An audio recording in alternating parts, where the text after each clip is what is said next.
আসসালামু আলাইকুম প্রিয় এইচএসসি শিক্ষার্থীরা, আশা করি সবাই ভালো আছো। সো আজকের ক্লাসে হচ্ছে আমরা ইন্টারমিডিয়েটের খুবই ইম্পর্টেন্ট একটা টপিক ফ্রেজেন্স ওয়ার্ডস নিয়ে কথা বলবো। সো আমি তোমাদেরকে বলেছিলাম আমি জাস্ট দুইটা ক্লাস নেব। কয়টা ক্লাস? দুইটা ক্লাস নেব। আমি মনে করি তুমি বাংলাদেশের যে কোনো প্রত্যন্ত অঞ্চলে থাকো না কেন, যদি তুমি ফ্রেজেন্স ওয়ার্ডস এর উপরে দুইটা ক্লাস যদি তুমি করো, তুমি ফ্রেজেন্স ওয়ার্ডস এ 5 আউট অফ 5 পাইতে বাধ্য। তুমি 5-এ 5 পাইতে কি বাধ্য, যদি তুমি এই দুইটা ক্লাস মনোযোগ সহকারে করো। তো দেরি না করে চলো শুরু করা যাক। ফ্রেজেন্স ওয়ার্ডস করতে গেলে আমাদের দুইটা জিনিস আমরা করব, দুইটা জিনিস আমাদের প্রয়োজন। একটা হচ্ছে কি দরকার, প্রতিটা সেন্টেন্সের কি মিনিংটা আমাদের বুঝতে হবে। দুই নাম্বার হচ্ছে আমি তোমাদের কি কিছু নোট দিব, মানে শর্ট টেকনিক দিব। কি দিব? শর্ট টেকনিক দিব। তুমি যদি মিনিং নাও বুঝো সমস্যা নাই, এই যে শর্ট টেকনিক বা নোট আছে দুই নাম্বার, যে নোটটা বা শর্ট টেকনিক ফলো করে তুমি কি আনসার করতে পারো। কয়টা জিনিস আমরা হচ্ছে মিনিং বুঝাও করতে পারি, আবার হচ্ছে কি আমি তোমাকে কিছু গোপন চুরাই পথ দেখাবো, টেকনিক দেখাবো, নোট দেখাবো। এগুলো তুমি যদি ওয়ে করো, মানে তুমি যদি অবলম্বন করো, তারপরেও তুমি কি করতে পারবা, অ্যান্সার করতে পারবা। জাস্ট ধরো শুরু করা যাক। দেখো এক নাম্বার যে লেট এলন, লেট এলন অর্থটা জাস্ট মনে রাখবা। লেট এলন অর্থ হলো চিন্তা করা যায় না, ভাবা যায় না বা দূরের কথা। আমার সাথে সাথে তোমরা মুখস্থ করে ফেলো, যদি সম্ভব হয় খাতার মধ্যে নোট করে রাখো। লেট এলন অর্থ হচ্ছে চিন্তা করা যায় না, ভাবা যায় না বা দূরের কথা। চিন্তা করা যায় না, ভাবা যায় না বা দূরের কথা। ঠিক আছে, এটা হচ্ছে মিনিং। এখন আমি তোমার চোরাই পথটা দেখাবো। চোরাই পথ হচ্ছে কোনো একটা সেন্টেন্সে যদি ক্যান নট অথবা কুড নট থাকে, কোনো চিন্তা ছাড়াই সেই ড্যাশটা আমাদের কি বসবে, লেট এলন বসবে। কি বসবে? লেট এলন বসবে। কি বললাম চোরাই পথটা? কোন সেন্টেন্সে যদি ক্যান নট অথবা কুড নট থাকে, তাহলে সেই ড্যাশটাতে কি হবে, লেট এলন হবে। ফর এক্সাম্পল আমরা এখানে দেখব, রহিম ক্যান নট ইট, রহিম খাইতে পারে না 2 ম্যাঙ্গোস, রহিম কি করতে পারে না, দুইটা আমি খাইতে পারে না ড্যাশ 10 ম্যাঙ্গোস। একজন মানুষ সে যদি দুইটা আমি না খাইতে পারে 10টা আম তো কি চিন্তাই করা যায় না, ভাবাই যায় না বা দূরের কথা। আমি যে মিনিংটা দেখো, আমি কি বলছিলাম, যদি চিন্তা করা যায় না, ভাবা যায় না বা দূরের কথা অর্থ প্রকাশ করে, তখন সেখানে সেই ড্যাশে কি হবে, লেট এলন হবে। দেখো যে রহিম ক্যান নট ইট 2 ম্যাঙ্গোস, সে দুইটা আমি খাইতে পারে না 10টা আম তো কি দূরের কথা, চিন্তাই করা যায় না, ভাবাই যায় না। এখন ভাই চুরের পরটা কি, চুরাই পরটা আমি কি বলছিলাম, কোন সেন্টেন্সে ক্যান নট অথবা কুড নট থাকলে সেখানে কি হয়, লেট এলন হয়। দেখো তো এই যে সেন্টেন্সের মধ্যে কি আছে, ক্যান নট আছে না ভাই, বলো ক্যান নট আছে না? অবশ্যই আছে। তাহলে এই ড্যাশটা আমাদের কি হবে, লেট এলন হবে। আশা করি তোমাদের বোঝাতে পেরেছি। এবার দ্বিতীয় উদাহরণটা দেখো, Fahim can not run 2 Miles, Fahim 2 mile কি দৌড়াইতে পারে না, 5 মাইলস তো কি দূরের কথা, চিন্তাই করা যায় না, ভাবাই যায় না। একজন মানুষ সে যদি 2 মাইলই হাঁটতে না পারে, 2 মাইলই দৌড়াইতে না পারে, 5 মাইল তো ভাই কি দূরের কথা। এরকম চিন্তা করা যায় না, ভাবা যায় না বা দূরের কথা হতে আমরা কি ব্যবহার করি বলো, লেট এলোন। আমি শর্ট টেকনিকটা কি দিয়েছিলাম, শর্ট টেকনিক কোন সেন্টেন্সে ক্যান নট বা কুড নট থাকলে কি হয়, লেট এলোন হয়। দেখো তো এই সেন্টেন্সে কি ক্যান নট আছে না ভাই, আছে আছে আছে, যদি দিলে কি হবে, লেট এলোন হবে। এর পরবর্তী সেন্টেন্স তুমি দেখো, Shimul can not know the name of the girl, Shimul কি করতে পারে না, মেয়েটির নামই জানে না ড্যাশ হার মাদার নেম। এটা ভাই দেখো তো, একজন মানুষ সে যদি কোন একজন মানুষের নামই না জানে, একটা শিমুলে যদি তার একটা মেয়ের নামই না জানে, এর মার নাম তো কি দূরের কথা। তুমি মেয়ের নামই জানো না, মেয়ের মার নাম কি, মেয়ের বাবার নাম কি, মেয়ের দাদার নাম কি, এগুলো তো কি পরের কথা, দূরের কথা, চিন্তাই করা যায় না, ভাবা যায় না। এই অর্থে আমরা কি ব্যবহার করি, লেট এলোন ব্যবহার করি। আবার দেখো শর্ট টেকনিক কি, এই দেখো এই সেন্টেন্সে কি আছে, ক্যান নট আছে, দ্যাট মিন্স এখানে কি ব্যবহার হবে, লেট এলোন ব্যবহৃত হবে। এবার আসি 2 নাম্বার রুল। 2 নম্বরে আছে উড রেদার। কি উড রেদার? উড রেদার তো হচ্ছে বরং ভালো। উড রেদার অর্থ কি বরং ভালো। উড রেদারের ক্ষেত্রে দুইটা কাজ থাকবে। কয়টা কাজ? দুইটা কাজ থেকে একটা কাজ থেকে আরেকটা কাজ অধিকতর ভালো বোঝাবে। কি বললাম, উড রেদারের ক্ষেত্রে দুইটা কাজ থাকে, দুইটা কাজ থেকে একটা কাজ একটু অধিকতর ভালো বোঝায়, সেক্ষেত্রে আমরা কি ব্যবহার করি, উড রেদার ব্যবহার করি। আমি যদি চুরাই পথটা দেখাই, চুরাই পথ হচ্ছে কোন সেন্টেন্সে কি থাকলে, দেন থাকলে, THAN, অনেকে মনে করে THEN, সেক্ষেত্রে কিন্তু হবে না, এটা কি THAN, দেন। কোন সেন্টেন্সে দেন থাকলেই চিন্তা ছাড়াই সেখানে কি হবে, উড রেদার হবে। বলো কোন সেন্টেন্সে দেন থাকলে, THAN, দেন থাকলে কি হবে, উড রেদার হবে। ওকে, দেখো আমি কয়েকটা এক্সাম্পল লিখ দিয়েছি এখানে। I dash die then back, আমি বরং কি করব, মারা যাব, দেন বেক, এরপরেও ভিক্ষা করবো না। কয়টা কাজ? একটা হচ্ছে মারা যাওয়া, আর হচ্ছে কি ভিক্ষা করা। দেখো তো এখানে বলতেছে আমি মারা যাবো, তারপরে কি ভিক্ষা করব না। এখানে ভিক্ষা করার থেকে মারা যাওয়াটাকে অধিকতর ভালো বোঝাচ্ছে। আমি বলছিলাম ভাই যে দুইটা কাজের মধ্যে যে কাজটা অধিকতর ভালো বোঝাবে, বরং ভালো বোঝাবে, সেক্ষেত্রে আমরা কি ব্যবহার করি? উড রেদার কি ব্যবহার করি? উড রেদার ব্যবহার করি, তাই না? তুমি যদি চূড়াই পথটা অবলম্বন করো, আমি বলছিলাম ভাই কোন সেন্টেন্সে দেন থাকলে ওই ড্যাশের মধ্যে কি হবে? উড রেদার হবে। দেখো তো ওই যে এই সেন্টেন্সটার মধ্যে দেন আছে কিনা ভাই? আছে, দেন আছে না? কি হবে? উড রেদার হবে। মিনিং এর দরকার আছে তোমার? মিনিং এর দরকার আছে না। এরপরে উদাহরণটা দেখো, তানজিম স্টাডি দেন প্লে। তানজিম কি করবে? তানজিম বরং পড়াশোনা করবে, দেন প্লে, তারপরে কি করবে না? খেলাধুলা করবে না। এখানে কয়টা কাজ? একটা হচ্ছে খেলাধুলা করা, হচ্ছে কি পড়াশোনা করা। সে কোনটাকে প্রায়োরিটি দিতেছে? খেলার থেকে পড়াশোনাটাকে কি প্রায়োরিটি দিতেছে। দ্যাট মিনস এখানে কি হবে? উড রেদার হবে। চূড়াই পদটাকে, চূড়াই পদ হচ্ছে কোন সেন্টেন্সে দেন থাকলে কি থাকলে? দেন থাকলে কি হয়? উড রেদার হয়। তাহলে দেখো এখানে কি হবে? উড রেদার ব্যবহৃত হবে। এরপরে তুমি দেখো ইমন, ইমন স্টার দেন বড়। আমার একটা বন্ধু আছে, সে এমন পার্সোনালিটি বা এটা তার ব্যক্তিত্ব, আমি মনে করি তার বৈশিষ্ট্য। সে কি করে?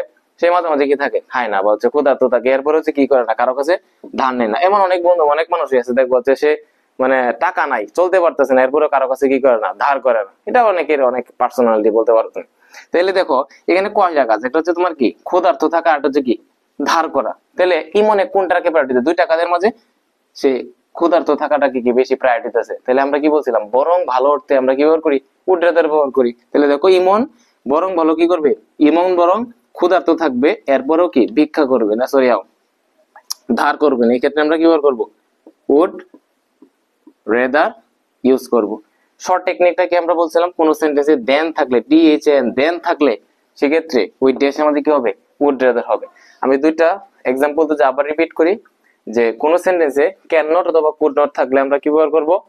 লেটার অন ব্যবহার করব। কোন সেন্টেন্সে দেন থাকলে ডিএইচএএন, দেন থাকবে যদি। আমি যদি বলি যে কি ঘটবে যদি আমার বাবা অসুস্থ হয়ে যায়, কি ঘটবে যদি আমি পরীক্ষায় ফেল করি, কি ঘটবে যদি আমি কি আবার অসুস্থ হয়ে যায়। সো এটা দ্বারা হঠাৎ দ্বারা কি বোঝায়? কি ঘটবে যদি কোনো একটা কাজ হয়ে যায়, তাহলে কি ঘটবে, এটা দ্বারা কি বোঝায়? আশঙ্কা বোঝায়। হঠাৎ দ্বারা কি বোঝায়? বলো, হঠাৎ দ্বারা হচ্ছে আশঙ্কা বোঝায়। হ্যাঁ, হঠাৎ দ্বারা কি বোঝায়? আশঙ্কা বোঝায়। কোন কি ঘটবে যদি কোনো একটা কাজ হয়ে যায়। আচ্ছা, এটা শর্ট টেকনিকটা হচ্ছে কোন সেন্টেন্সের শুরুতে যদি কি থাকে? ড্যাশ থাকে, এরপরে সাবজেক্ট ভার্ব শেষে প্রশ্নবোধক চিহ্ন। কি বললাম? কোন একটা সেন্টেন্সের শুরুতে ড্যাশ থাকবে, এরপরে সাবজেক্ট ভার্ব শেষে প্রশ্নবোধক চিহ্ন। ওই ড্যাশটাতে চিন্তা ছাড়া কি হয়ে যাবে? হোয়াট ইফ হয়ে যাবে। তুমি দেখো dash I fail in the exam, কি ঘটবে যদি I fail in the exam, আমি পরীক্ষায় যদি ফেল করি তাহলে কি ঘটবে। তাহলে এরকম কি ঘটবে যদি, এরকম অর্থে আমরা কি ব্যবহার করি? হোয়াট ইফ ব্যবহার করি। আর চূড়াই পদটা তো আমার জানাই আছে, বলো তো কি ব্যবহার করতে পারো? মিনিং এরও দরকার নাই। তুমি দেখো কোন একটা সেন্টেন্সের শুরুতে ড্যাশ থাকলে, দেখো সেন্টেন্সের শুরুতে ড্যাশ পাইছে, এরপরে সাবজেক্ট আছে, এরপর দেখো ভার্ব এক্সটেনশন শেষে প্রশ্নবোধক চিহ্ন। এই ড্যাশটাতে কি হবে বলো? হোয়াট ইফ হবে। কারণ তুমি তো জানো কোন একটা সেন্টেন্সের শুরুতে ড্যাশ, এরপরে সাবজেক্ট ভার্ব প্রশ্নবোধক চিহ্ন কি হয়? হোয়াট ইফ হয়। কি হয়? হোয়াট ইফ হয়। এরপরে তুমি দেখো উই মিস দ্য ট্রেন, কি ঘটবে যদি আমি ট্রেনটা মিস করি। আর যদি তুমি শর্ট টেকনিক দেখো, দেখো শুরুতে ড্যাশ আছে, কোন সেন্টেন্সের শুরুতে ড্যাশ, এরপরে সাবজেক্ট, উই হচ্ছে সাবজেক্ট, মিস মানে হচ্ছে ভার্ব, দ্য ট্রেন মানে এক্সটেনশন শেষে প্রশ্নবোধক চিহ্ন। তাহলে সাবজেক্ট ভার্ব এক্সটেনশন শেষে প্রশ্নবোধক চিহ্ন কি হবে? হোয়াট ইফ হবে। হ্যাঁ, এরপরে তুমি দেখো যে হোয়াটস ইট লাইক, এটা হচ্ছে তোমার কোন কাজের অনুভূতি প্রকাশ করতে, কি কোন একটা কাজের অনুভূতি প্রকাশ করতে বা অনুভূতি ব্যক্ত করতে আমরা কি ব্যবহার করি? হোয়াটস ইট লাইক ব্যবহার করি। ওকে, এটা স্ট্রাকচার হচ্ছে কোন সেন্টেন্সে শুরুতে ড্যাশ, এরপরে ভার্ব প্লাস আইএনজি, শুরুতে ড্যাশ ভার্ব প্লাস আইএনজি শেষে প্রশ্নবোধক চিহ্ন। তাহলে ওই ড্যাশটা আমাদের কি হবে? হোয়াটস ইট লাইক হবে। কি হবে? হোয়াটস ইট লাইক হবে। আমি কি বললাম আবার একটু মনে রাখবা, কোন সেন্টেন্সে দেখবা যে শুরুতে ড্যাশ, এরপরে verb plus ING, verb plus ING শেষে প্রশ্নবোধক চিহ্ন, তাহলে ওই ড্যাশে কি হবে? হোয়াটস ইট লাইক হবে। ওকে, সো হোয়াটস ইট লাইক এর মতো চেহারা আরেকটা আছে তোমার জমজ ভাই, সেটা হচ্ছে তোমার উড ইউ মাইন্ড। কি would you mind? Would you mind হচ্ছে তোমার কি কাউকে বিনয়ের সাথে কোনো কিছু বললে, কাউকে বিনয়ের সাথে কোনো কিছু বললে আমরা কি ব্যবহার করি? উড ইউ মাইন্ড ব্যবহার করি। এটা স্ট্রাকচার হচ্ছে শুরুতে ড্যাশ এরপরে ভার্ব প্লাস আইএনজি শেষে প্রশ্নবোধক চিহ্ন। দেখো একদম সেম। হোয়াটস ইট লাইক এর ক্ষেত্রে শুরুতে ড্যাশ ভার্ব প্লাস আইএনজি শেষে প্রশ্নবোধক চিহ্ন, উড ইউ মাইন্ড এর মধ্যে কি ভার্ব প্লাস আইএনজি শেষে প্রশ্নবোধক চিহ্ন। তুমি এখন বলতে পারো যে ভাই কখন হচ্ছে আমি হোয়াটস ইট লাইক ব্যবহার করব, কখন উড ইউ মাইন্ড ব্যবহার করব। তুমি দেখবা শুরুতে ড্যাশ এরপরে ভার্ব প্লাস আইএনজি শেষে প্রশ্নবোধক চিহ্ন, এটার অর্থটা যদি কি কোনো একটা কাজের অনুভূতি প্রকাশ করা বোঝায়, কোন একটা কাজ করছো বা ওই কাজটা করলে কেমন অনুভূতি হয়, এরকম ক্ষেত্রে আমরা কি ব্যবহার করব, হোয়াটস ইট লাইক ব্যবহার করব। আবার শুরুতে ড্যাশ ভার্ব প্লাস আইএনজি শেষে প্রশ্নবোধক চিহ্ন, ওই সেন্টেন্সটা দ্বারা যদি কি বোঝায়, কাউকে দেখবা যদি বিনয়ের সাথে কোনো কিছু বলা বোঝায়, তখন আমরা কি ব্যবহার করব, উড ইউ মাইন্ড ব্যবহার করব। তুমি যদি এক্সাম্পল গুলো দেখো একদম পানির মতো হয়ে যাবে, সহজ হয়ে যাবে। হ্যাঁ, তুমি দেখো যে dash swimming in the river, dash swimming in the river, এটা বলতেছে যে দেখো শুরুতে ড্যাশ, শুরুতে ড্যাশ আছে, এরপরে কি ভার্ব প্লাস আইএনজি আছে, এরপর হচ্ছে কি এক্সটেনশন শেষে প্রশ্নবোধক চিহ্ন। দেখো শুরুতে ড্যাশ, ভার্ব প্লাস আইএনজি শেষে প্রশ্নবোধক চিহ্ন। এখানে হোয়াটস ইট লাইক হইতে পারে, আবার কি উড ইউ মাইন্ড হইতে পারে। ওকে, এখন তুমি আবার বলতে পারো যে ভাই এখানে কি ব্যবহার করবো, হোয়াটস ইট লাইক নাকি উড ইউ মাইন্ড। দেখো তো এটার অর্থটা, এটার অর্থটা কি বোঝাইতেছে, সুইমিং ইন দ্য রিভার, নদীতে সাঁতার কাটলে কেমন অনুভূতি হয়। নদী আছে না, নদীতে গোসল করলে বা সাঁতার কাটলে কেমন অনুভূতি হয়, কেমন ফিল হয়, এটা বোঝাতে। তাহলে অনুভূতি প্রকাশ করতে আমরা কি ব্যবহার করি, হোয়াটস ইট লাইক। তাহলে এখানে কি হবে, হোয়াটস ইট লাইক হবে, তাই না। এরপরে দেখো নিচেরটা যে ওপেনিং দ্য ডোর, শুরুতে ড্যাশ আছে, এরপরে ওপেন হচ্ছে ভার্ব, এর সাথে কি আছে, আইএনজি আছে। শুরুতে ড্যাশ, ভার্ব প্লাস আইএনজি, শেষে প্রশ্নবোধক চিহ্ন। এখানে কি হইতে পারে, হোয়াটস ইট লাইক হইতে পারে, আবার উড ইউ মাইন্ড হইতে পারে। এটা অর্থটা তুমি দেখো, ওপেনিং দ্য ডোর, আমি যদি বলি যে কিছু মনে না করলে যে দরজাটা একটু খুলতে পারবেন, কি বলতেছি, বিনয়ের সাথে আমি একজনের বলতেছি opening the door, would you mind opening the door, would you mind. তুমি কি বলবা যে দরজা খুললে কেমন অনুভূতি হয়, একটা দরজা খুলতে, এটা আমরা বলি নাকি, না, জাস্ট বলি যে কিছু মনে না করে দরজাটা কি খুলতে পারি, ক্ষেত্রে আমরা কি ব্যবহার করবো, উড ইউ মাইন্ড ব্যবহার করব। আবার তুমি আরেকটা সেন্টেন্স দেখো যে প্লেইং ইন দা ফিল্ড, তাহলে দেখো ড্যাশ, ড্যাশের পরে ভার্ব প্লাস আইএনজি শেষে প্রশ্নবোধক চিহ্ন। এখানে হোয়াটস ইট লাইক হইতে পারে, উড ইউ মাইন্ড হইতে পারে। এখন তুমি দেখো এখানে কি কি বলতেছে, যে বলতেছে যে তোমার মাঠে খেললে কেমন অনুভূতি হয়, তোমার যে ক্রিকেট খেলার মাঠ, সেই মাঠে খেললে কেমন অনুভূতি হয়। এর অনুভূতি প্রকাশ করতে আমরা কি ব্যবহার করি, হোয়াটস ইট লাইক ব্যবহার করি। এখানে কি হবে, হোয়াটস ইট লাইক হবে। আবার তুমি দেখো যে এখানে কি আছে, dash giving me a glass of water, dash giving me a glass of water, এটাও তো কি কিছু মনে না করলে আমাকে এক গ্লাস পানি দিবেন। তুমি কি কি ব্যবহার করতে, তুমি একজনকে বিনয়ের সাথে বলতেছো যে ভাই কিছু মনে না করলে এক গ্লাস পানি দিবেন, তাহলে আমি তুমি কি প্রকাশ করতেছো, এখানে বিনয়ের সাথে কাউকে কিছু বলতেছো। বিনয়ের সাথে কোনো কিছু বললে সেখানে কি হয়, উড ইউ মাইন্ড হয়, কি হয়, উড ইউ মাইন্ড হয়। হ্যাঁ, আরেকটু আমি যদি সামারাইজ করি যে হোয়াট ইফ অর্থ হচ্ছে কি ঘটবে যদি, যদি কোনো একটা কাজ হয়ে যায়, কি ঘটবে যদি কোনো একটা কাজ হয়ে যায়।